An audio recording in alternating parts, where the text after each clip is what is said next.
Assalamu alaikum everyone and good evening. This is Mustafa Hassan from Indus Scuba and I welcome all of you who joined us.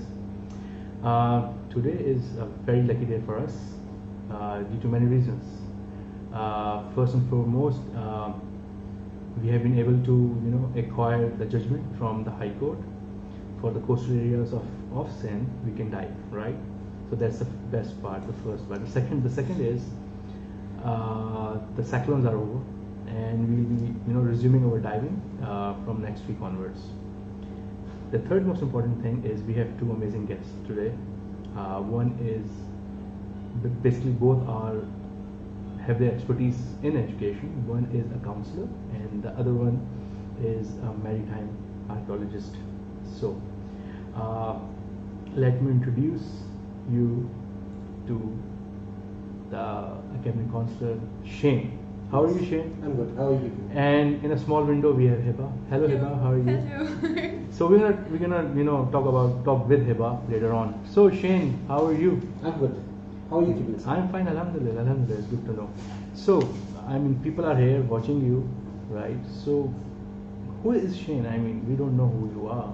Well, let's talk about Shayne a bit. I started my academic counseling about 7 odd years ago. Wow. My entry into the school or education sector was in 2002 from Hampton School, basically. Okay. One of my students is also with you, a dive person, Arslan, yes. Yes. Okay. Now, if you want to ask me what brings me to the education field, I did my bachelor's in arts, international relations. At that time, when I finished off my A levels and everything, I had no direction in life.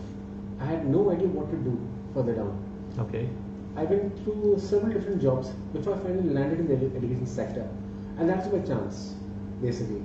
My first job was as a sports teacher, and I worked in that sector for 3 years before I moved into the counseling department eventually out. Right. By accident, basically. Okay. I landed under somebody's training, and there's been no looking back ever since that time. So it's been a continuous journey for me. Very nice.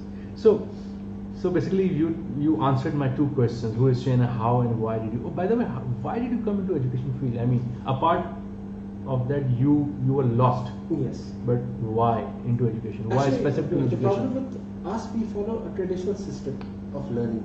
Okay. Now we believe that we can only be a doctor, an engineer, or an accountant. Besides that, we don't see any other options out there. We're lost. Okay. Why? Because this is all we have to do. Okay. Now, if you compare it with our neighboring countries, who are way beyond us. East or west? Which one? You take China or you take India, both. Okay. North and east. Okay. North and east, both. Okay. Forget Afghanistan on the side. Okay. Both these two countries are doing with us the same stuff. Okay, except that they have gone far ahead of us.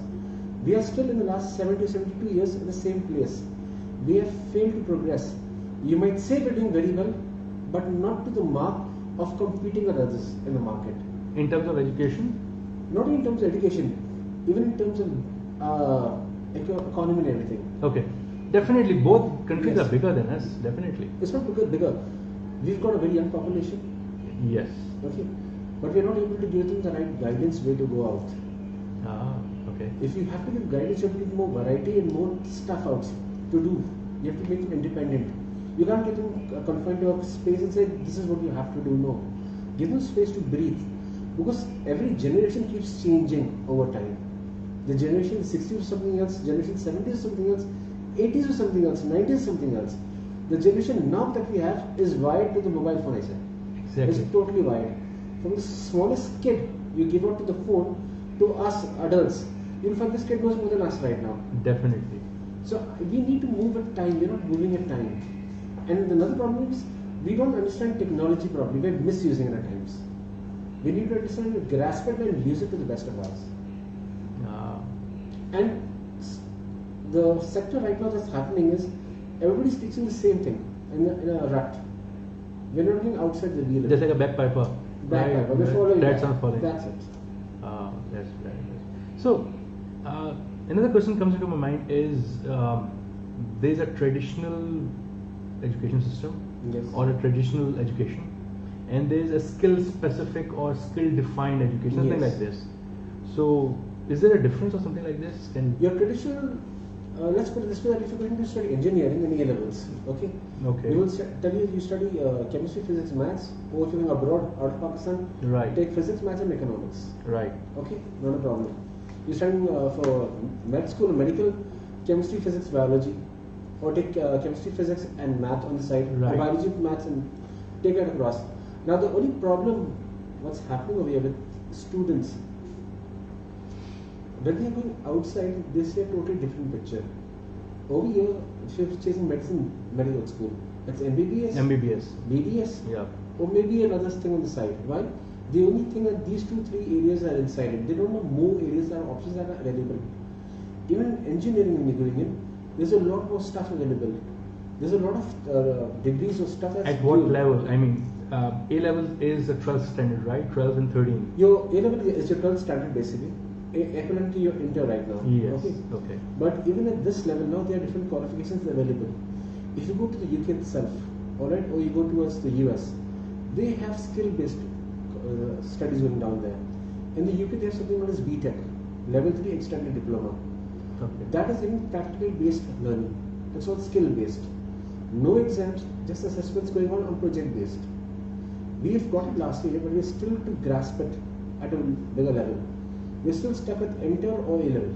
That's it. And we have one more education system. I think it's for Archan board, something like this. Archaeological board is something new also, but it's again a mixture of 2 or 3. I think it's boards. parallel to your inter. It's not as I don't say good, but it's not equivalent to the Cambridge one. No, it gives you a route to the Cambridge. Okay. Basically, you study. It's better than the local the one. local board. I won't criticize it. Because Yes, it's in definitely, broadcast. definitely, yes. But there are options available to kids, Hmm. and parents need to know what are the things available to you right now. Don't follow the traditional system out here. Go and hunt and understand what's available to you. Once you have an idea that my kid can do this also, let the kid go for it. Not all kids are exam based. Because what happens in our system or our education sector, we judge one kid against another kid. Okay, मेरे yes, पप्पे का बेटा is definitely. this, हाँ. आपको ये करना है, okay? हाँ. It doesn't work that way anymore. Every kid is an individual in his own place. Let that kid breathe on its own, and you'd be surprised what kids can take you out. Countries like China or India, for example, Yes, big country. big countries. India doesn't have the Cambridge system; it's just introduced, okay? But they move into the SSC system. The SSC system is so strong that they teach you content writing and robotics from grade 6 onwards. In India. In India. Alright. So they're giving kids that option. In China recently, I was also watching there, these kids over there are already trained to go in electronics or electrical. We are teaching this way at bachelors. Those kids are already at the junior school, already exposed to And these things. from junior level all the way to all the way up. By this kid is coming out to his undergrad, he already has a mindset what I want to do. His mind is already made up.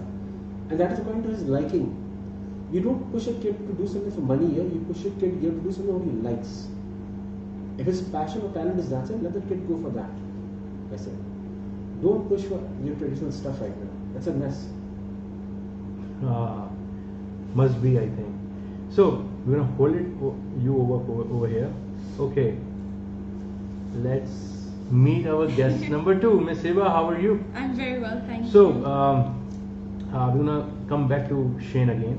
So Heba, tell us about yourself. Who is Heba Hashmi? I wish I knew. She keeps changing all Oh the my time. God. Yeah, no, but well, Heba at the moment in 2019 is a maritime archaeologist, and it's been a long, winding journey here. An interesting one, a very sort of free-flowing and creative one, but I feel like this is something that it's almost like you find your way into yourself or back to yourself. And I think much like what Shayne just told us about, being allowed to have that space to breathe, and then eventually, all kinds of strange And things you're happen. alive, So, by the way. Yes. Sorry? You are alive. And I'm after- alive, yes. Definitely. So part of who Heba is that Heba's alive.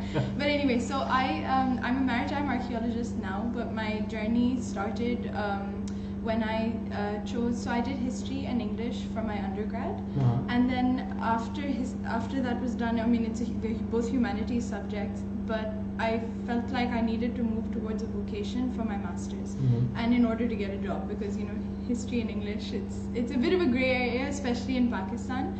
I did my bachelor's from Durham University in the UK, and so when it came into my third year, I started looking at different careers that are open to historians or people who have studied history. In England, and this will be sort of interesting for us to discuss later as well, in England you have a lot of jobs offer, encourage people from humanities backgrounds. You don't necessarily need a vocational education at your bachelor's level in order to get a specific vocational job. So sometimes you have training programs built within the jobs and everything. So sorry, I'm digressing, but so that was a great opportunity for me to really study what I wanted all the way up to a master's level.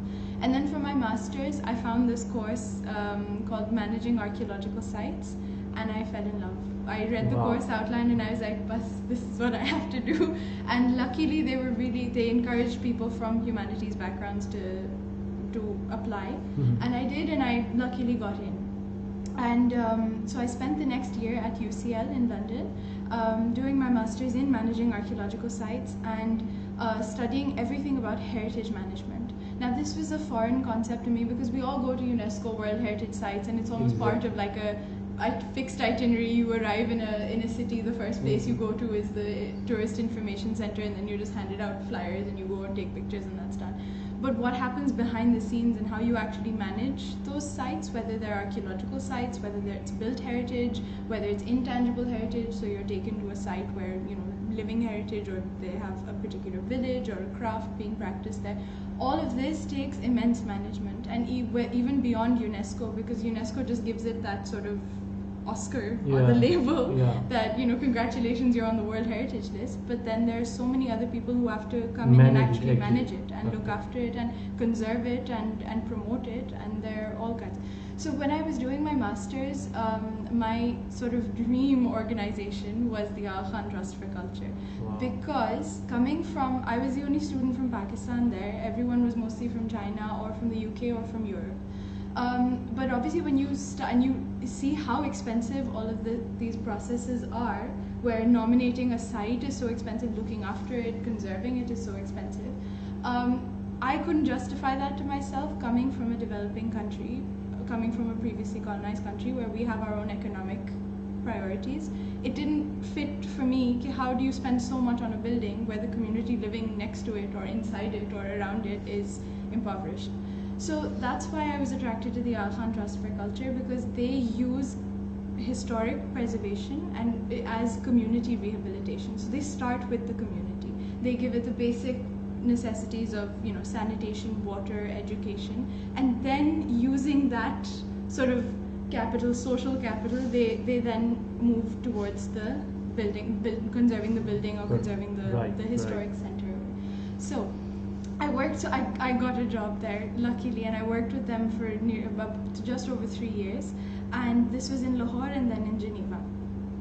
Then so coming back to Pakistan was an interesting experience because people didn't know what to do with me, and I obviously didn't know what to do with myself as a student either. So, you know, I kept getting things like, you know, the admin focused work, and a lot of like, you know, oh, you speak English really well, iski English theek kar de, you know, please fix it. So, and that was all. I mean, I lapped it up in the beginning, but towards the end of like the 4-year mark, I was getting a little, I missed the field. There was nothing wrong with the work, it was just that I really missed being in the field, doing what I was trained to do, and I almost felt like I was forgetting things that I had studied in my master's, and that was not fun. So anyway, so then I decided, I took a big step last year in December, which was to quit my job and to just sit for 5 minutes. Okay. It was definitely more than 5 minutes, but sit and decide, what do I want to do. And this is that creative moment where everything becomes inspiration. The films you're watching, the books you're reading, the people you're talking to, the experiences you're having, everything is like, oh, can I do this? Can I do this? So the importance that I want to communicate of giving yourself that space to actually think about what you want to do and what's coming from within. And what came from within was diving. Listen up, guys. You need personal space. Yeah, you need personal space Yes. and dive to get it, because no one is going to be talking at you down there. But it's a complicated journey, obviously. But what I decided was that if I'm going to specialize in field archaeology, which was the plan when I quit, I was like, Right. why not go a step further and do archaeology underwater? Wow. So on a whim, I googled things, and it actually existed. And I saw programs come up, and I saw all these training courses and master's programs and PhD programs, and I thought, "Bas, this is it. This is it." And I remember I was actually telling my dad that I've decided to do this, and he was just sort of sitting there going like, "Wow," because what I had said to him was that imagine if I find Atlantis. How amazing would that be? And he's just like, oh god. But anyway, so Usfaq, there was a lot of excitement. What if, you discover something that no one has seen before, that people have been looking for years. What I didn't realize is that that was actually possible. Like, I wasn't joking, or I was joking at the time, but I mean, I'll get into this later when I talk about the work itself. But it was a very real possibility, because there are lost cities in our own delta that are still missing, that are still contested. People don't know where they are. But after that, so then I think literally within the next couple of days, when I found all of these programs, I was like, I need to get my certification? My certification, because that's the first step. Nice. And so then I was in Dubai. I got my PADI open water from Dubai, and I enrolled in all the programs. And then I went and did all the programs between March and June. Okay. One was in Croatia, one was in Bulgaria. I can get into the details later. Sure. But and then I suppose the rest is history. So, a bit of, one question. What is your current certification in scuba diving? I'm a PADI Advanced Open Water Diver. And you are a maritime archaeologist? Yes. Wow, that's amazing. But That also being a female, Yes, It's a a very female, plus yes, point. yes, that's that part. Okay, coming back to Shayne. Shayne, let's talk more about education before we further, dig into archaeology. So, A-levels, right? So we are focusing on A-level students, and any specific A-level subject that is related to coastal environment or environment, something you want to talk about it? You've got a lot of subjects that are connected to environment. You've got environmental management. You've got marine sciences, which is something I have a passion to introduce in Pakistan. It's not existing in the current schools right now.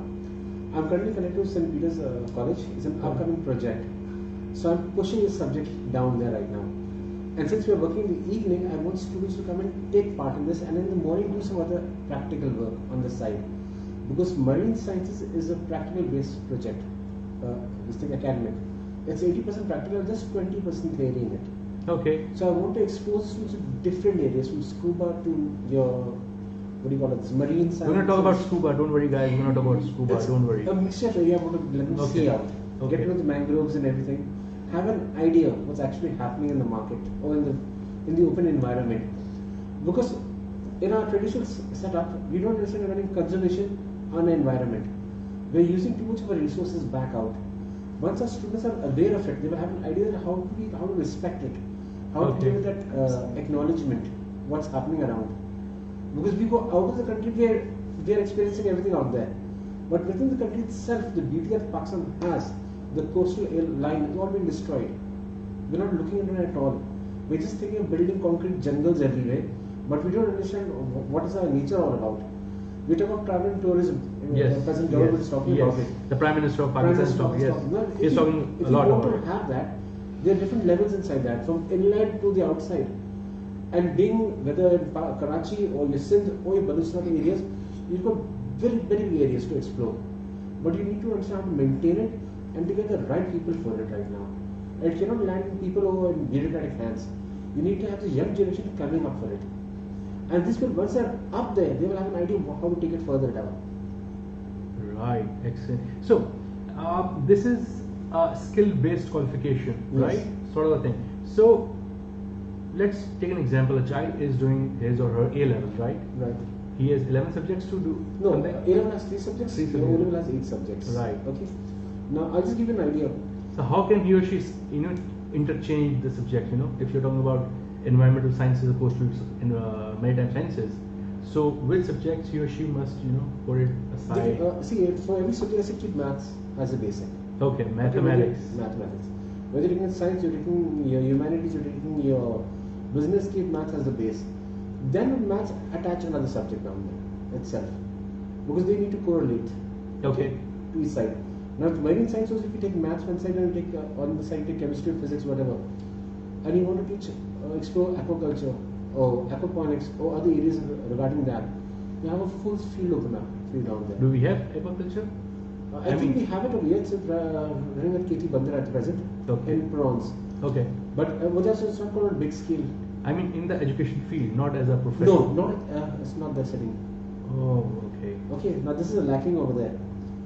I'll just give you an idea. If you have aquaculture or this thing on the side, you don't have to look for a job. You can become an entrepreneur on your own.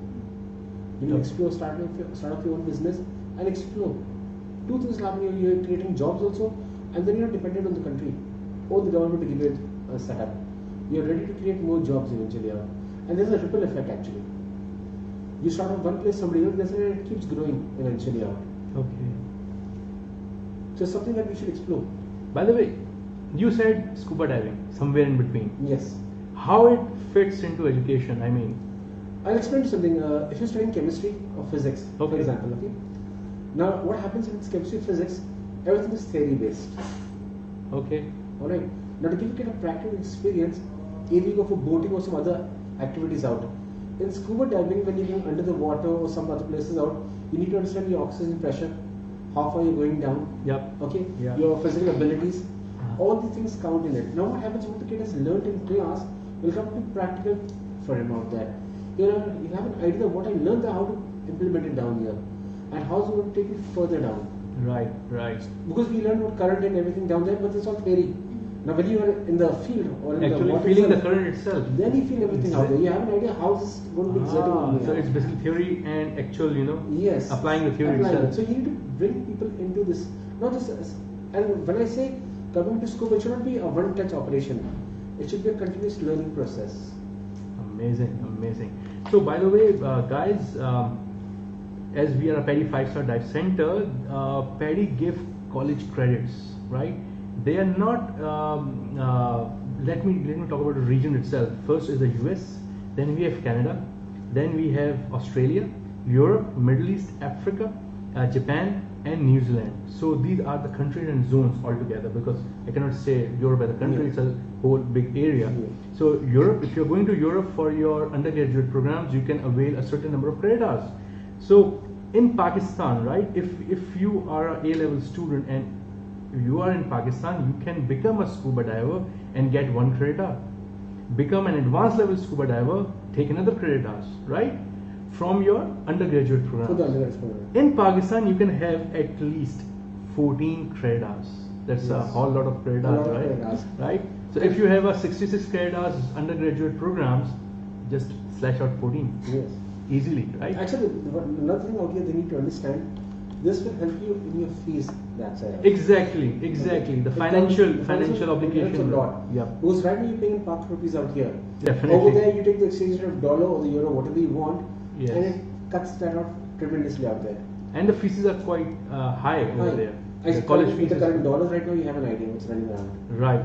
So it cuts in there. And for students who are going with physiology or biomechanics or sports, this carries a lot of weightage that's it for them. So if you're going into physical therapy or things and all, the scuba diving certificate helps you out there itself. Gives you extra credits. So Shayne, if anyone wants to contact you, you can tell your email ID. Yeah, you can Shayne, SHAYNE Right. Caldeira, CALDEIRA @live.com. Can you repeat that again?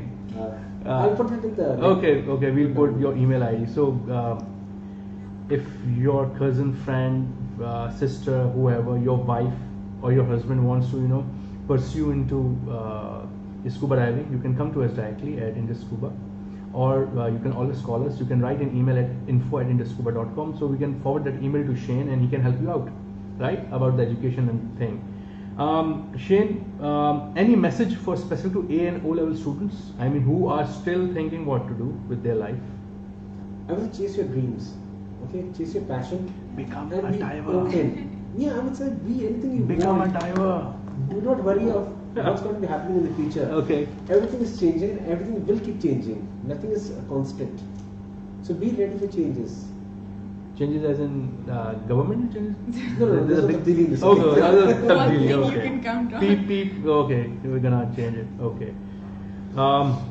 Shayne, thank you very much. We're gonna switch back to our maritime archaeologist. So Heba, where were we? Okay. By the way, what is maritime archaeology? So maritime archaeology is, the first thing that comes to mind is archaeology underwater. But the term maritime archaeology itself encompasses a lot more. It's not just archaeology that's found submerged archaeology. It's Right. archaeology or just in the sea. It's archaeology in the sea, in rivers, in lakes, literally around any water body. And then it's also not just archaeology found in the water, but also near the water. So we have coastal zones, we have river banks, we have any area that is near or reliant on water, and archaeology that exists there. That's maritime archaeology essentially. But the kind of evidence that we deal with include shipwrecks, the most exciting, Diving, wreck we diving. know about it. Yeah. So shipwrecks and everything on the shipwreck itself, and then sometimes because of the sea level rise, which is something that's really happening these days, fortification walls or old walls that used to be on land are now submerged because of the sea intrusion. Taking its place back. So taking is like this is my place. You know what? I'm gonna give you an interesting tidbit. Our old coastline, like probably millions of years ago, was near the Potwar Plateau. All the way in Punjab. We don't know. Okay, all the way to Punjab. Punjab, Potwar Plateau. Oh my was God. our ancient coastline. Once upon a time. I got this information from It should be University. thousands of years back, I think. Million, Okay. ages ago. Don't quote me on this. No, we are not. This is quoting. not No. footnoted or referenced No. at all. But Unquote, that's just unquote. but just fun fact. But anyway, so that's maritime archaeology, and it includes the actual process of excavation. So you dive, you go down, and you actually first you document. So you take photographs, you use your amazing GoPros, and they make this whole big rig of Right. GoPros, and Right. then you can just sort of swim over your evidence with it, and it takes thousands of pictures, and then it stitches it together into a perfectly rectified model. Okay. So you can actually use it to measure the object. Anyway, so that's the documentation process. Then there's excavation, where you go down with your trowels and your dredges and everything, all the equipment that we use. And in the documentation process, there are also, so if any of you do geophysics, or if any of you are our oceanographers, you'll know the equipment that is used there. So you have side scan sonars, and you have multi-beam echo sounders. Now I'm not going to go into details of what they Sounds are, very but you interesting. can look them up.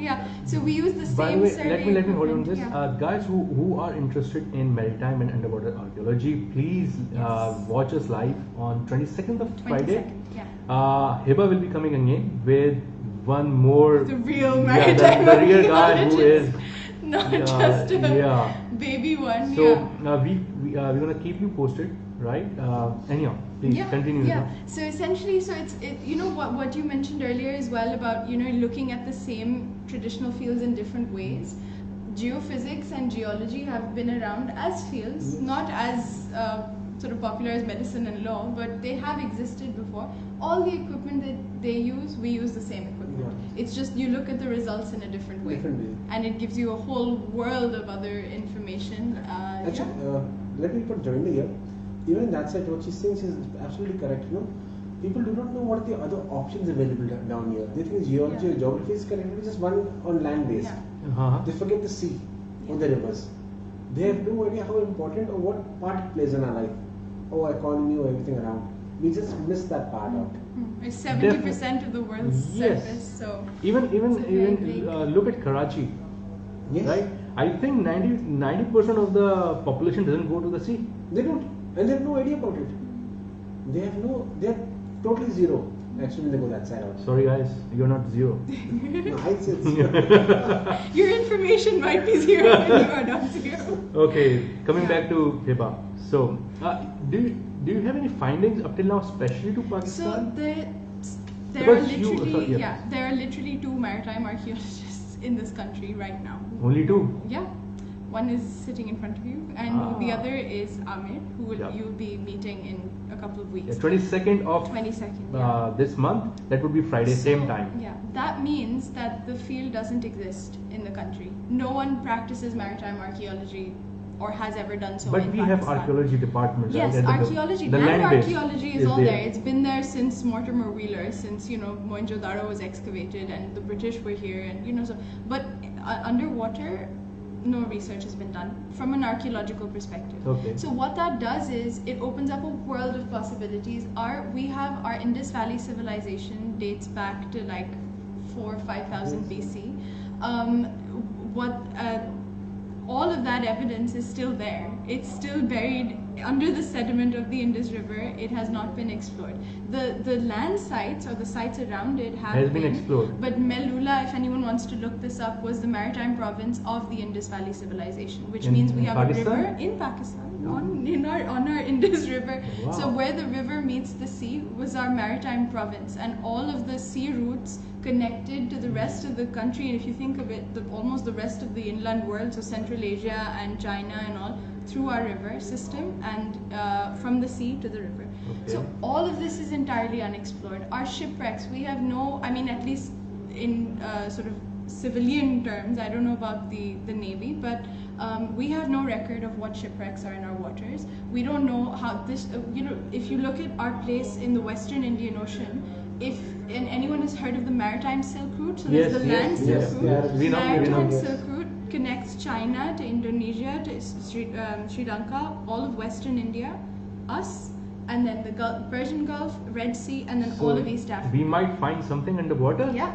There will be exactly. treasures. Not Should something, find it. so much, The so Arab- much. By the way, yeah. that will be the property of government. Please. Yes, We- public service. Yes, please. That's a public People service. If you get find very anything excited, valuable, yeah. please give it back to the government. Yeah, or just leave it there. Yeah. We'll look after it. We won't take it for ourselves. Just Right. leave it there. Take a few pictures if you like, and then because this is something that as a dive platform, as a diver community, Exactly. it's our message that we have to give out that treasure hunting is not a good thing.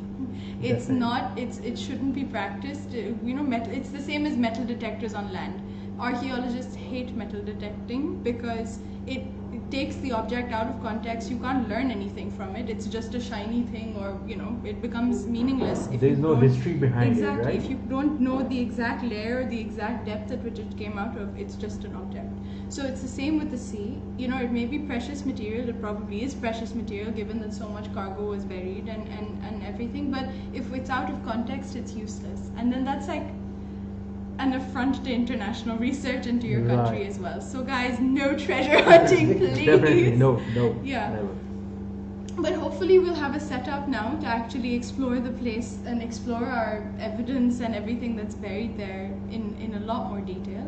And you asked me about a scope in our country, Yes. and then what I Yeah. found so far. Specifically to So Pakistan. yeah, so just to be a little more, so my future PhD, not current, but future PhD topic is on the lost ports of the Indus Delta.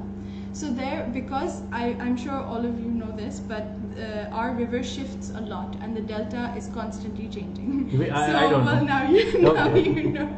Okay. So because of this, the large amounts of silt, the river keeps shifting, the delta keeps shifting, and that means anything that's built on the delta gets silted over very easily. And then traditional communities or traditional sort of settlements would move around with the delta. So their communities weren't as like solidly जैसे हमारी concrete की buildings हैं. Right. They were earthenware. They were simple that they could if कल को erase हो जाए तब tsunami आ जाए कुछ हो जाए, or the river changes its course, which was the most devastating thing that could happen, they could just move somewhere else. And that's exactly what happened to our smaller ports, to the ports on the Indus Delta. They constantly kept moving onto the different islands. If you look on Google Maps at our delta, it's made up of a series of tiny islands. Yes. And those islands still have, if you zoom in on Google Maps, you can see they still have Settlements. fortification walls.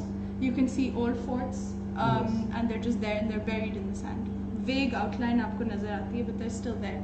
So that's what I want to do my research on, Dibble being our Atlantis, because we had a very strong mercantile stronghold, a sort of huge mercantile stronghold on our delta. It was called Dibble. It was also called Barbaricon. It was also called Diol. As it kept moving around the delta, it kept changing its name as well. But the records are in Roman sort of travelogues, Roman documents that sort of charted economic and you found it history. in Pakistan. I mean, this is all your findings. It's oh there. My God. Yeah, it's not my finding. It's all in the historical sources. The physical evidence hasn't been found yet. I mean, there's a very strong argument for Bambor being Dibble, but I mean, it's something you'll only confirm when you actually look into it. And so Dibble is also connected to Mughal Castle, basically. Yes, that's the point. The first time he came to this region, he struck that port to attack to get inside. So there's a lot of history down there. Students go around to study all this thing and actually understand what they studied in the secondary or primary school, and actually practice it further down. It's going to be an entirely different world for them. And I agree with her. We need to open up things. Basically, 1,000 years down the line, people are going to explore in the scuba eventually. Exactly. Building इसमें क्या था या क्या होता था? यहाँ पढ़ाया जाता था, इधर ही क्लासरूम बना हुआ है, यहाँ पढ़ाते हैं. एक फिन निकलेगा अंदर से. I was just looking at NASA's space station. They have this practice for the students in Houston. So they've got this very big area in which they've got a mock station inside, and all the people are trained on diving. Yes, inside. Oh. Okay. So basically, it gives you a free space of gravity and everything down there. So this is actually connected to a lot of areas. Actually, sending them to space and training them over there is better to bring them underwater. Bring them underwater, train them, learn them underwater. So we need to make our people understand what we can do with this skill. It is not just limited just for a hobby or something on the side. Right. It's a very big area for people to go into. So, do you have any upcoming plans, Heba? So, I think in my sort of spiel about what can be done, that sort of very naturally transfers on to what my plans are. To actually establish the discipline in this country for the first time is our plan, and it's the biggest thing on the agenda. Now, how that's going to be done, there are a series of, we've broken it into little tasks. There are endless possibilities, and any one thing can come first. But I will hopefully, and this is for all students out there, I will hopefully be starting a course on an introduction to maritime archaeology at Beria University. So anyone who is in Beria at the moment, in their I think 6th or 7th semesters, now this is all sort of, it's not confirmed yet, but it will be, I will be doing a seminar at Beria University on the 26th of November. Are we invited? I mean, can you invite people? Absolutely. Okay. I mean, I'm saying this on my own authority right now, but the Chilik, I'll be like, excuse me. But anyway, so it's all tentative right now, but I can give you the details as soon as it's confirmed. And that is to sort of explain to students what the field is, what the endless possibilities are in Pakistan, and why they should be studying it. I mean, I think it's so encouraging that you're introducing maritime science at A levels, because I didn't even know what it was. I mean, English or history, history was the exotic subject, like, oh, you're studying history, how? So, by the way, in Beria University, there is a separate department for the marine thing. It's called NCMPR, and within the NCMPR, there is a division called NIMA, National Institute of Maritime Affairs, right? So, those people are, working tirelessly, right, and, creating a better understanding about the maritime policies and everything. I think, Heba, you are going to join that department, right? NCMPR is the research arm. Mine will be sort of, my fieldwork will be probably linked to either the NCMPR or the National Institute of Oceanography. Possibly that's in Karachi. It's in Karachi. Either that, because they're all under the same umbrella. Yes, they are. Then, but I'll also be looking after the academic side of things, so explaining the discipline to people, teaching the discipline in terms of theory, in terms of background, in terms of case studies, in terms of basically padhai likhai. So there's the fieldwork section and there's the academic section.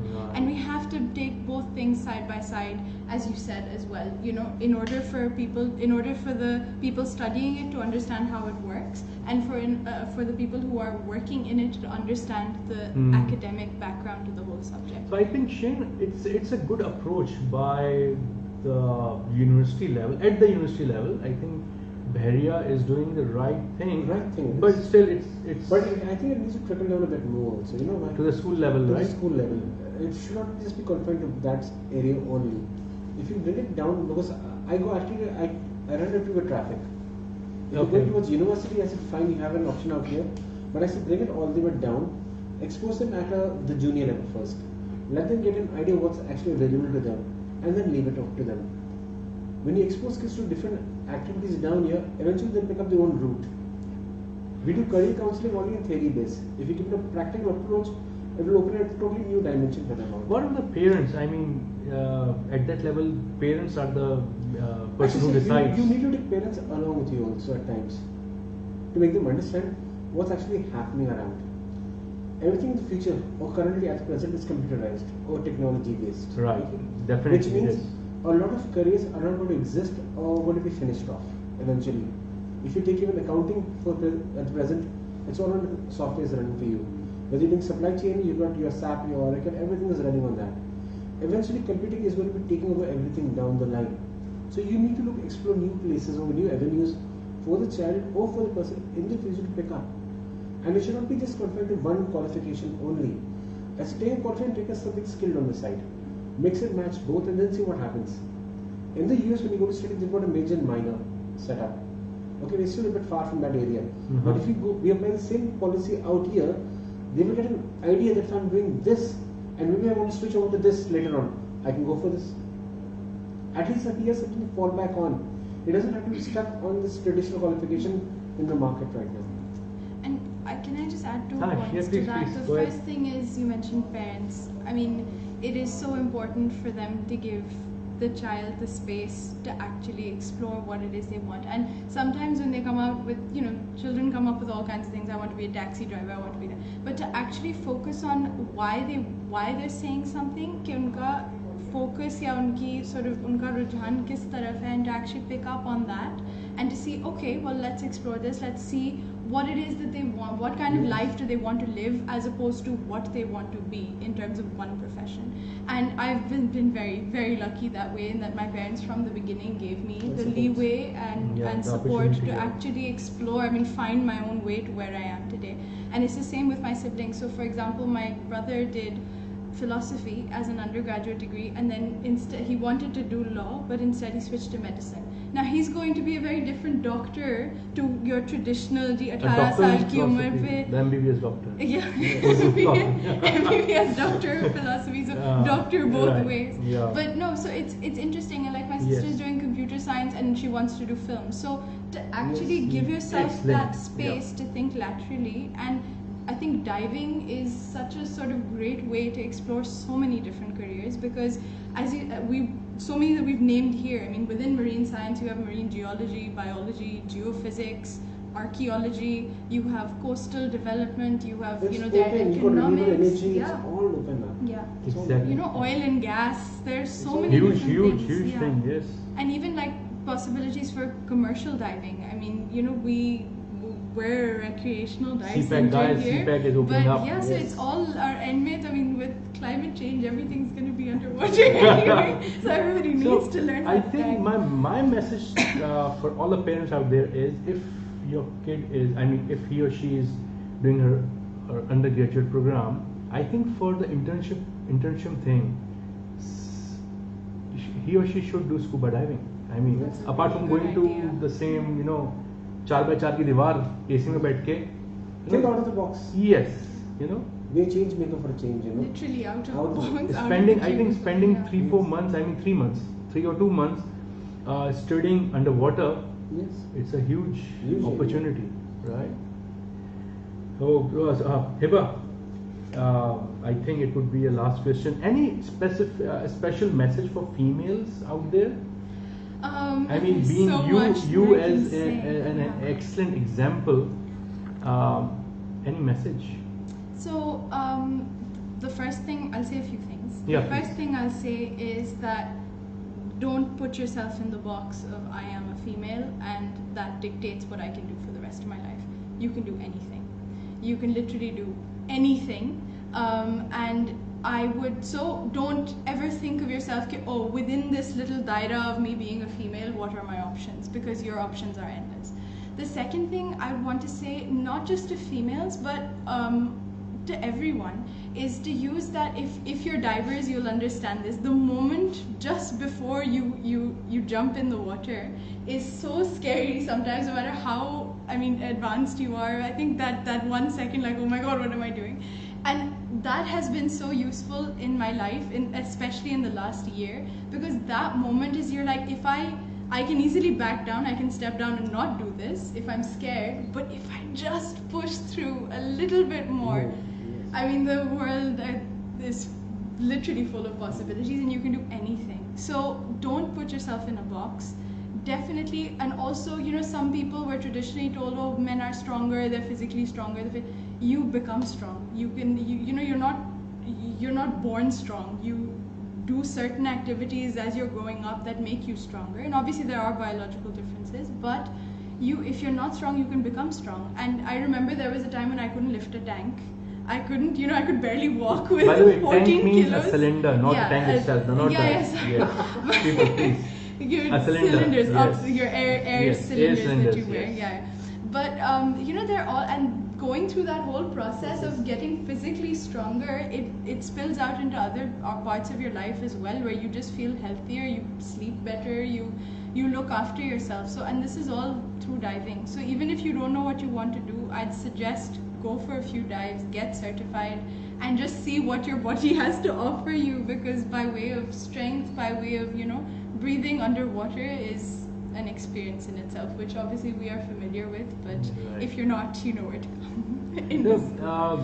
What I think is, first is the season itself, right? In Pakistan, especially the south part, starts from the eastern border all the way to western border Balochistan. The diving starts somewhere in October, right? Let's say 1st of October, and finishes in mid of April, or maybe the first, second week of April. So now is the best time to dive. We already got the approval from the courts and the Navy and everything. We can dive, right? Plus the cyclones are over, and yes, hopefully next week we might able to sign in, right? Because we might, heading out in the sea.